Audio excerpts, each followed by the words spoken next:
Good afternoon, everyone. Welcome to another edition of the True North Report. My name is Andrew Lawton, a fellow with True North, and here to tackle the great big world of corruption, which in Canadian politics right now is a little bit bigger than I think we have time for. So we'll narrow it down and discuss specifically why one company seems to be getting a pass when it comes to their corruption, and I don't even have to say alleged corruption in a number of cases because there's been findings of guilt against them, and that company is, of course, SNC-Lavalin. Now, I know it was a few months ago, I think January specifically, that this company first, I'll say, exploded into becoming a household name in Canada. It's a large company. They've got thousands upon thousands of employees, billions of dollars in work, and long-standing connections to the federal government and governments around the world.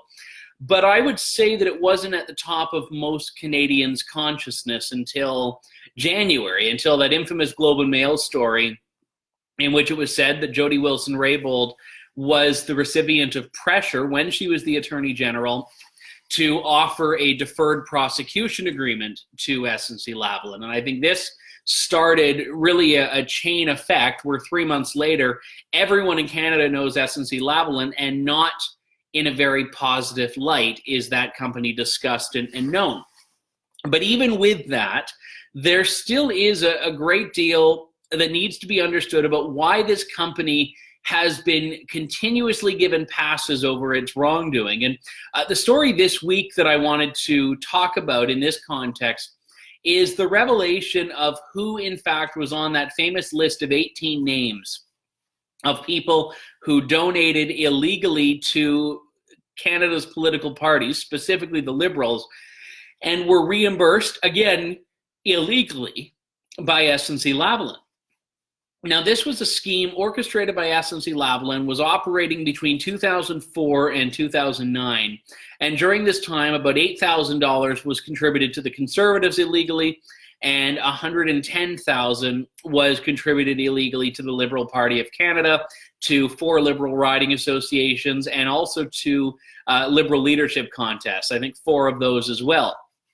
And why this is so important is because the left has responded to the news of this by saying, oh, but they were donating to everyone. They were donating to both sides. Well, yes, they did technically donate to both the Liberals and the Conservatives, but you've got to look at the number. 8,000 to the Conservatives and 110,000 to the Liberals. And more importantly, you've got to look at how both of the parties responded to it. And this is where the Liberals themselves have tried to keep their long-standing ties to SNC-Lavalin buried, when the Conservatives have been forthright about this. So let's go back to 2016 if we can. Elections Canada has an investigator looking into SNC-Lavalin. The Commissioner of Canada Elections does a finding that SNC-Lavalin illegally reimbursed employees and directors and executives and their spouses of this amount of money. And they did this and released a letter to the Liberals and to the Conservatives saying, just so you know, these are the people that were involved. And what did the Conservatives do? Well, the Conservatives handed over the list immediately upon request to the media. The Liberals have, for the last 3 years, refused to disclose who the donors were. And this is very, very significant in Canada right now, because illegally contributed money is taken very seriously, or let me say, is supposed to be taken very seriously. The Liberals just said, okay, well, it was a mistake and we refunded the money and that's that. SNC-Lavalin was able to get a pass. The company itself did not face prosecution, and the reason why it didn't is because it signed a letter, a compliance agreement saying it won't break the law again in the future. Now, I wrote about this in my Loony Politics column this week. I thought the whole point of being a country with laws is that the existence of law and your being a citizen of a country is your compliance agreement. That's you saying you're not going to commit the law, or you're not going to break the law. When you do, I think it's safe to say that, yeah, you've broken the unwritten compliance agreement you're supposed to have with the government. SNC-Lavalin broke that.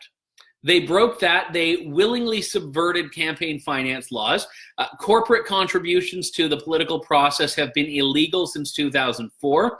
The scheme from SNC started in 2004. So immediately, right out of the gate, wanted to start currying favor with political parties.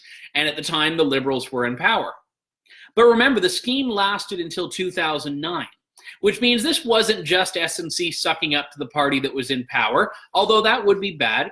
No, the Conservatives won in 2006. The Conservatives had a minority government, and SNC still contributed to this scheme, or through this scheme rather, to the federal Liberal Party. Which means this is not just an example of a company doing what's called hedging or trying to get in the good books of whoever was governing. This was a company that was specifically trying to, and succeeding in for about 5 years, bankrolling the Liberal Party of Canada. And it was only in 2016 that Canadians started to learn a little bit about this. And even then, it got pretty much no coverage in the media. It wasn't until the SNC-Lavalin stories of the last few months that people started looking back and seeing just how long a chain of events there has been of misconduct, alleged wrongdoing, and proven wrongdoing by SNC-Lavalin. Now, I want to make something very clear here. I am not impugning specific people in the company. I'm not even looking at the company in its current iteration and taking aim at its CEO, its board of directors, any of these people. Because the company says it's done a clean house and they've basically been able to get rid of anyone that's been involved in all of these past problems out of the picture and replace them with new people. I hope that's true. I'm not speaking about the individual people. I'm speaking about the company itself and the company's track record, which is one that is inextricably linked to corruption and specifically bribery. Bribery of Canadian officials, bribery of Libyan officials, bribery abroad. So corrupt has SNC-Lavalin been that even the World Bank, which lends money to warlords, will not do business with SNC-Lavalin. I mean, people don't realize how significant that is. I think you could probably commit genocide and the World Bank will still say, well, if there's a business case, you know, we'll back you. But they will not do business with SNC-Lavalin. Of all the development projects around the world that SNC has, the World Bank will not have anything to do with them. And they're the reason that I think it was about 4 or 5 years ago, Canada topped the corruption list of the World Bank because, you know, of the 100 companies on their blacklist, 96 of them or something like that were SNC-Lavalin affiliates of the Canadian companies on the blacklist. So this is so hugely significant right now. We're not talking about a couple of petty contributions to the Liberal Party. We're talking about a chapter in a long-standing pattern of behavior by the company. And that's why it's so unconscionable that SNC-Lavalin never has to deal with the consequences of its actions. And I want to go back to that contribution scheme because I think this is a significant example of the broader problems here. So there were 18 people that were illegally contributing. Most of their names you wouldn't know. Some of them have copped to it and said, oh yeah, definitely this was a scheme run by the company. Others have said, well, I don't remember any wrongdoing and whatnot, and that's that. But this was the finding. The finding by the Commissioner of Canada Elections is that this was all illegal. None of the 18 people faced charges. None of the company members faced charges except for one person, and that was a former vice president of SNC, Norman Morin, who just a couple of years ago, or actually no, a couple of months ago, quietly pleaded guilty to 2 charges, 2 counts of electoral financing violations. His penalty, I want you to hear this, the penalty for an illegal 6-figure sum of money to the Liberal Party of Canada was a $2,000 fine. Yes, you heard that correctly. A $2,000 fine. So that I did the rough math. I think that's 1.8% of the total value of this scheme. That was the punishment, $2,000. These SNC-Lavalin executives, I think, spent $2,000 on lunch. And here he is, his fine for breaking the law, the one person to face punishment for this, is $2,000, which is just insane. Now, here's a guy, he's retired, he's not in the picture right now, so the company itself faces no punishment. The company itself they're still skating because of this so-called compliance agreement. And I think that this compliance agreement narrative is so similar to the deferred prosecution narrative that we see in the current bribery scandal, the one that thankfully Jodi Wilson-Raybould didn't want anything to do with when she was looking at the company and making her determination as the Attorney General. And she looked at the math, she looked at the record, she looked at all of the facts and said, you know, I cannot in good conscience intervene in what's supposed to be an independent prosecution and say we're going to settle this, we're going to avoid a trial, we're going to look after the best interests of the company rather than the country.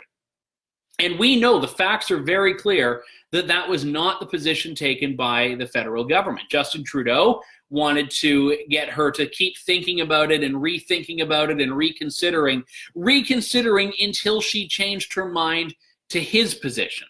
It's not, okay, I want you to have all the facts and make your own decision. It's, I want you to keep thinking and keep trying and keep looking until you get to my decision. And we heard evidence of this in that recorded phone call with Michael Wernick, the former clerk of the Privy Council. Wernick, who said the exact quote, the Prime Minister is in a mood where he's going to get this done one way or another. That is pressure. Pressure that Justin Trudeau said never happened. Pressure that Jodi Wilson-Raybould very frankly said did happen, and that was why ultimately she resigned from cabinet, was kicked out of caucus, and is now not even able to run as a Liberal candidate in the election later this year. So the Jodi Wilson-Raybould issue is significant because this is one more example of where if the federal government had its way, SNC-Lavalin would once again have not been facing consequences for its action. It would have done exactly what it did in this illegal campaign financing ring, just sign a little letter and all the problems go away. And you know what? I do have some sympathy for the company's position that there could be job losses if the company were forced into a negative situation economically. Yes, absolutely. And I'm sympathetic to the workers who are involved in SNC-Lavalin projects that have nothing to do with the corruption and bribery and all of these other things. But at the same time, right now, they're being used as pawns. And quite frankly, their jobs are being used as hostages in a negotiation by SNC, as it says, no, you can't do anything to us because we have all of these jobs that we could get rid of at any given moment. And there's no easy solution to that politically, which is why you have to separate the politics from the rule of law. And Jodi Wilson-Raybould did that. Justin Trudeau did the opposite of that. Michael Wernick did the opposite of that. So SNC has been given a pass continuously. Even though they were found too corrupt to do business with the World Bank, they were getting federal contracts in Canada, millions of dollars worth of them, as a matter of fact. Even though they were bribing Libyan officials and funneling millions of dollars to the Gaddafi regime, the Canadian government said, okay, we'll still do business with you. Despite having money that they're putting into hookers and strippers and million-dollar hotel bills and all of this to grease the palms and whatever else of these Libyan officials, SNC-Lavalin still was on track to get this deferred prosecution agreement had there not been someone willing to stand between them and that agreement and say no. And that was Jodi Wilson-Raybould. And I know that a lot of Canadians, myself included, have looked at Jodi Wilson-Raybould in a political context, but Canada does owe her a debt of gratitude. And I've never made this point before, but the country owes her a debt of gratitude for not allowing, at that point anyway, the company to once again get away with all the things that it's been getting away with for years. You know, I mentioned in a column that I wrote just recently that SNC-Lavalin, which we all bill as a construction company, seems to export more corruption than construction. And this is significant. And again, this is not conjecture. This is not me making a broad conclusion from scant facts. These are findings of fact that have been leveled repeatedly. And every time they say, no, we're going to do better next time. They're like the partner that cheats and keeps saying, no, but I can change. And, you know, there's a part of me that wants to find that reprehensible, but how can I say it's an ineffective strategy when it's been working for them? It's been working for them because you have people like Justin Trudeau that keep taking them back time and time again. That's what the justice system has done. That's what liberal and conservative governments have done. And Canadians are left looking, saying, how on earth is there any justification for what this company has been allowed to do and get away with? I'm assuming there are a lot of criminals and criminal outfits in Canada, people that have broken the law and been sentenced to jail time, that are wondering what on earth it is they can do to get the SNC deal. Because the SNC deal is just like paying a parking ticket. You get caught bribing someone, just make it go away. Except they don't even need to pay the ticket. It's like they just sign the ticket and hand it back and say, yeah, I won't speed again. It's like they're just given the warning. They're never even given the ticket. And it's absolutely insane. This is a company that has avoided having to deal with any consequences, and a government that has allowed that to happen. Steve writes on Facebook here, if I committed a crime and write a letter stating I won't do it again, I can get away with it. The Liberals should be accounted for their actions. Yeah, and there is still a question mark. Are we talking about general government incompetence here, or something more sinister? And I don't have the answer to that. I think that in a lot of cases, politicians are very naive, and they like the idea of not being the one on whose watch 9,000 jobs left. But we also know that SNC is deliberately overstating the job losses because, like I mentioned, and it may be a harsh analogy, but they're treating their own employees like hostages and getting the federal government to pay the ransom. And that's precisely what's happening here. Corey writes, they could work for the next company. SNC wasn't the biggest player in Canada until Trudeau got into power. I don't know if that's the case. I mean, they've always been a big player. They certainly haven't been a household name until January. I mean, there's a good chance their stock has gone down significantly since January. So if you want to get in, buy some SNC stock, I'm sure you could. But again, I wouldn't want to. I wouldn't want to be an investor in that company for practical and moral reasons. I mean, the moral reasons I've talked about. The practical reasons are that you have no idea what's going to happen. They're one prosecution away from being completely obliterated, theoretically, the way they tell the story anyway. The way they tell it is that anytime they're hauled before a court, it's going to be the end of 9,000 jobs, and they're going to leave Canada and do all of this. And I'm like, great, why not go to Libya?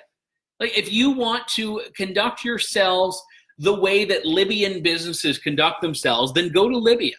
But you do not get the benefit of being called a Canadian company when you are behaving in such, if I may say, an un-Canadian way.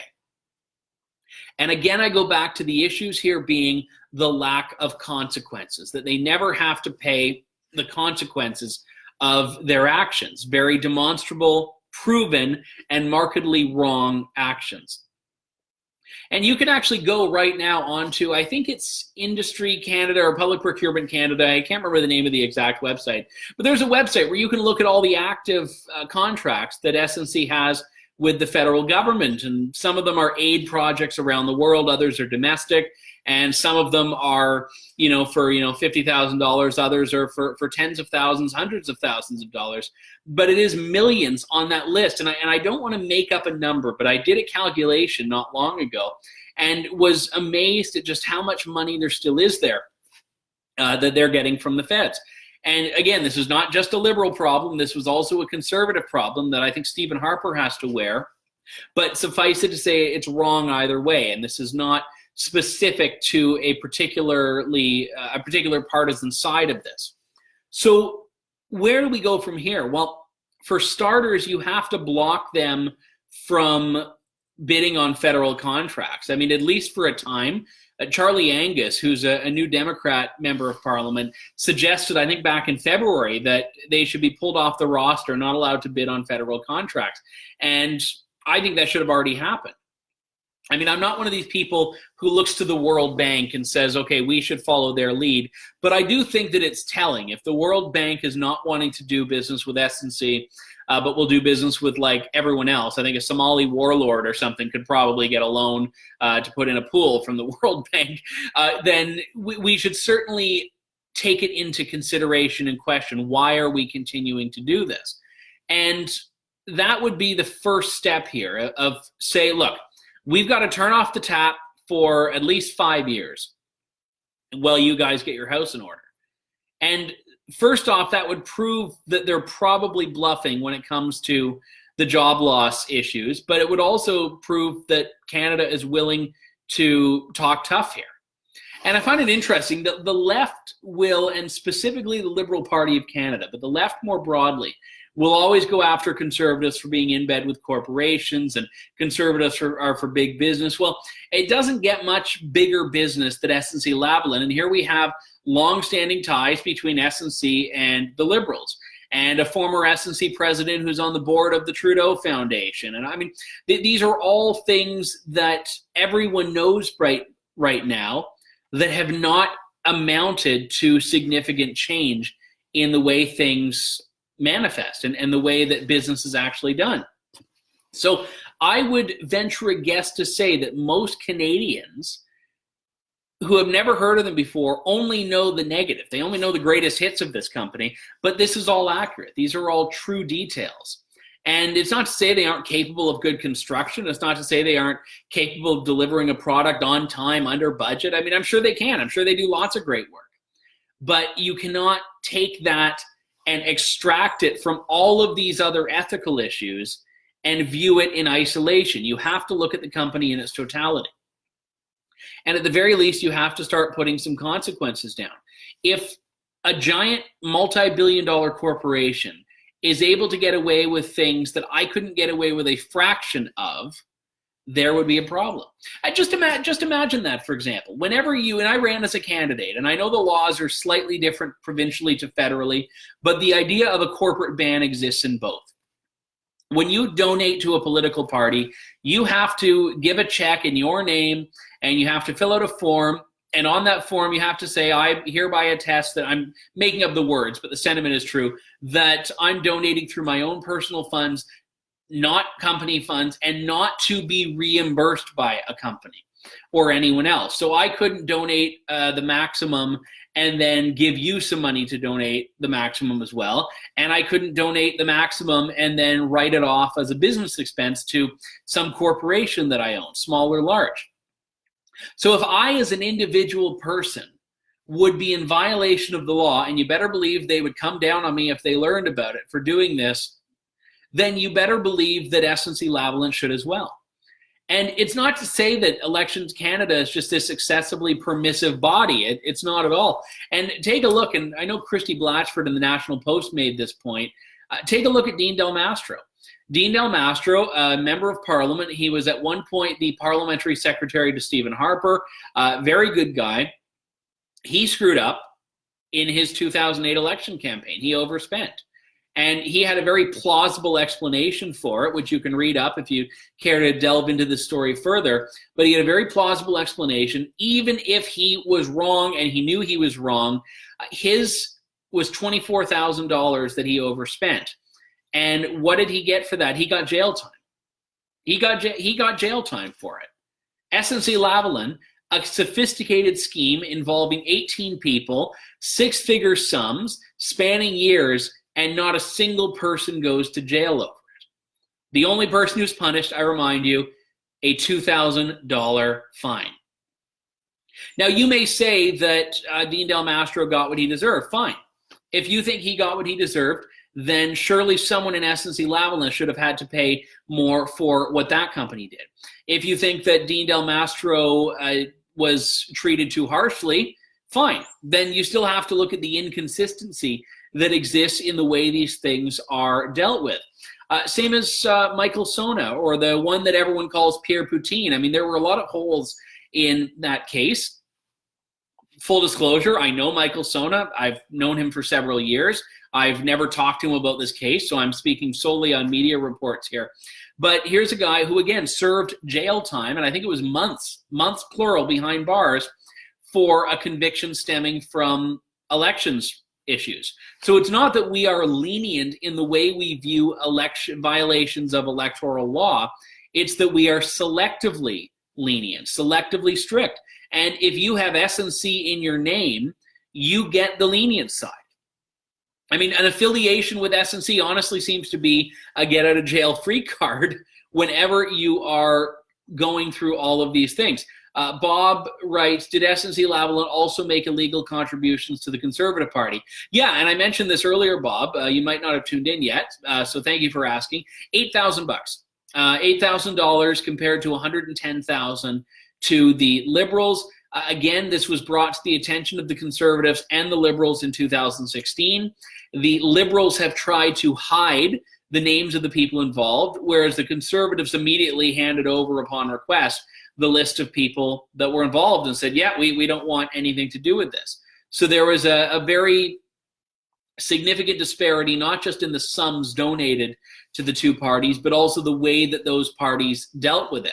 And the only reason we have the names now, and I just did a video about this, I think yesterday or Tuesday, is because they were leaked by an unknown party to CBC Radio Canada, which published them and caught up with them. And in doing so, found that some of them were completely willing to admit, oh yeah, this is totally a scam. Like, yeah, and then others are still claiming their innocence. And there's also a woman who ended up serving in the Quebec, well, still serves in the Quebec National Assembly, that was involved in this, who's pretending that there's no issue, nothing happened, and all of this other stuff. So I go back to what I said earlier, that if we are going to be a country that claims the rule of law matters, we have to, as a country, go after the people who violate that spirit. And Jodi Wilson-Raybould wanted to do that. She said, look, let's, and by the way, she was not doing anything unfair. She wasn't saying, let's, bankrupt them, throw them behind bars. She was saying, let's actually have a trial on this. Let's send this case to trial. Let's let them get a fair hearing. Let them defend themselves and let there be a robust prosecution. That's the way the justice system is supposed to work. The request that was put on her, and later the demand that was put on her by Justin Trudeau and Michael Wernick and such, was what SNC was asking for itself, which was basically bypassing that process to do an out-of-court settlement. And people have tried to, the government has tried to spin the DPA, the Deferred Prosecution Agreement, as being, oh, no, but it's not just like a get-out-of-jail-free card. It's a detailed, robust, and check and balance filled assurance that you're never going to do it again. It's a promissory note. Like, that's what it is. You're saying, yeah, we're not going to do it again, and we're going to take these steps. But that doesn't work when your company has repeatedly been involved in very similar conduct. I mean, there is bribery in multiple cases, and that bribery equals corruption. I mean, when I use corruption as an umbrella term, but it includes bribery in that. You can look at the Montreal hospital issue, you can look at Libya, you can look at Libya again, you can look at more Libya. I mean, all of the roads seem to be going back there. And there's this term, and I'm not a lawyer, but there's this term I read of recently that I like, which maybe you've already heard of, called a libel-proof plaintiff, which is basically someone who, like, there's no way you could damage their reputation because they've sufficiently damaged it enough on their own. And when you look at the rap sheet in the media coverage and all of this that SNC is facing, it's like, this is a company that has no legitimacy or credibility to speak of, in my view, from where it is now. So the Canadian government is enabling this by continuing to give it money as though this was anything other. And, when we know the way it does business abroad, its profits are ill-gotten gains, as far as I'm concerned. Paula writes, if Trudeau did so many mistake and fraud, sorry, I want to make sure I understand this. Oh, I see it, yeah. Look, thanks for that comment, Paula. I'm sure other people will chime in. I don't think that what Trudeau has done in the essence, I mean, you can't fire Trudeau. That's the what she's asking about. You can't fire Trudeau. We can during an election. I mean, that's our only opportunity, and I think Canadians will decide. My prediction that I made a couple of months ago, I still fear is accurate, which is that people will lose interest in this, and all of the discussions about SNC will ultimately become background noise. And I fear that is going to happen, especially as we get further from that initial Globe and Mail story and head towards October, where it will have been 9 months since Canadians learned of this, and ultimately it'll all be old news. And yeah, I'm sure Andrew Scheer will bring it up in debates, but it's not going to have the oomph because Canadians and people in general tend to have short memories on these things. So my call to you is to keep it alive, because this is the ball game here, folks. We're talking about ethics, which is beyond whether you agree with this tax cut or that environmental policy. This is something far more fundamental, and that's whether a government is prepared to defend or oppose the rule of law. And I think we've seen where this government lies on this. We're always going to be upholding the rule of law. That's what we're here for. Head on over to tnc.news, and if you care to join the Andrew Lawton Heritage Club, you can get some goodies and support the work that we're doing month after month. And we've got some big stuff coming up. Andrew Lawton here for True North. Thank you. God bless. Good day, Canada.